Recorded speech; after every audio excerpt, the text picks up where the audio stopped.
Hey guys, welcome back to another Gaming Memories video. Here we are taking a look at a game by the name of GT Straight Victory that was actually released in Japan only back in 1998 for the PlayStation.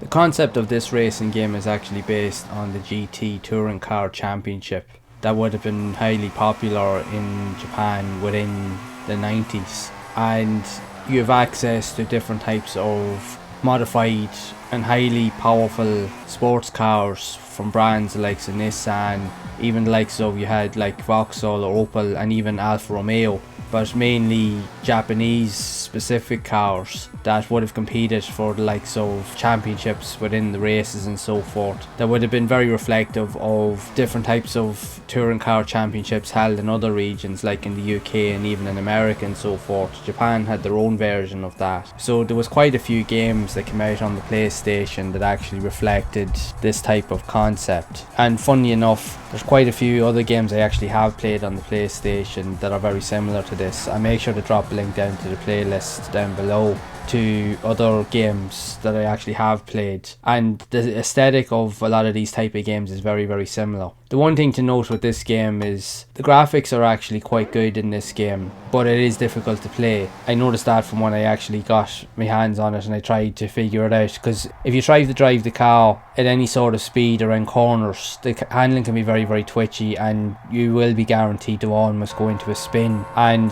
that's one of the key issues that I found with the game, is that once you spin out even once, you pretty much lose whatever traction you had throughout the race, and your competitors will very quickly get away from you, and you will spend the entirety of the race playing catch up, even a chance that you may not even gain any positions back. Sometimes you might get lucky, sometimes maybe not, but it all depends really on your skill set and how you adapt to the gameplay style over the course of the game. One cool feature that I noticed by playing this game is you do have access to different camera angles. Like you have your typical kind of like behind the car and even the likes of first person view, like from like the bonnet type view when you're racing. But the one thing that this does compared to other racing games I've seen is that you can also play the entirety of the race in a total cinematic mode, that you can literally press select on the controller and that you can actually switch to, like as you can see here, a cinematic style camera, and you can literally go through the entire race controlling the car actually through that with these camera angles, and actually having to play like kind of like a movie, like a replay, which is actually quite funny. But at the same time, when I played it, I actually found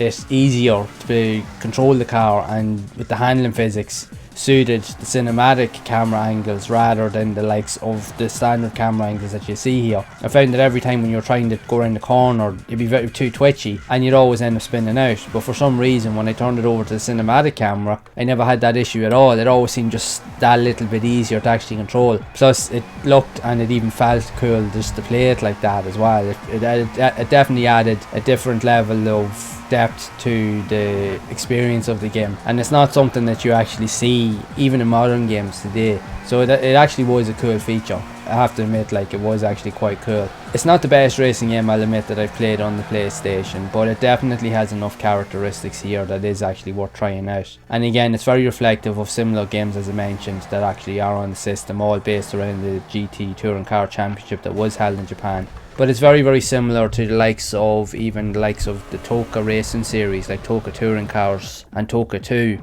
If you've ever played any of those games on the PlayStation, the gameplay style is very similar to those type of games, but you're just driving a more like Japanese style cars. But again, you do have European cars, as you can see, like you have the Alfa Romeo 155 and the like in the game as well. So they were obviously within the same kind of framework and likes of similar kind of aesthetics and power outputs, so they were all able to compete at that high level. Plus it was just created a time back in that time when you had access to a lot of awesome likes of Japanese iconic sports cars that we've all become very familiar with the JDM market, and say with just the culture of like racing and so forth in general. A lot of these cars from the 90s really stand out, and in my opinion they're some of the best made and some of the best looking cars that you'll ever see, and they still hold their own even today. So to be able to get the chance to experience them and even play them in these style of games is actually quite an experience. It is worth something that is worth looking into, like I mentioned, if you have played any of those previous games that I've mentioned.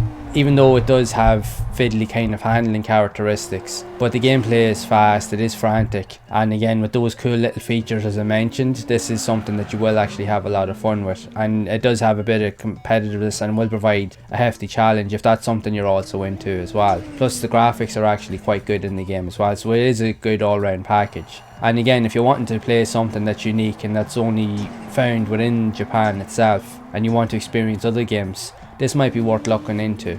And I'd love to know what your thoughts are of this game, if you've actually played it yourself or even if you knew it existed. And if so, what are your experiences of the game? Be sure to leave a comment down below. And also if you'd like to see more games that were released in Japan only for the PlayStation, and you'd like to see more reviews and gameplay videos of them, then make sure to leave a like on the video, and again be sure to subscribe to the channel and hit the bell icon to be updated of future videos.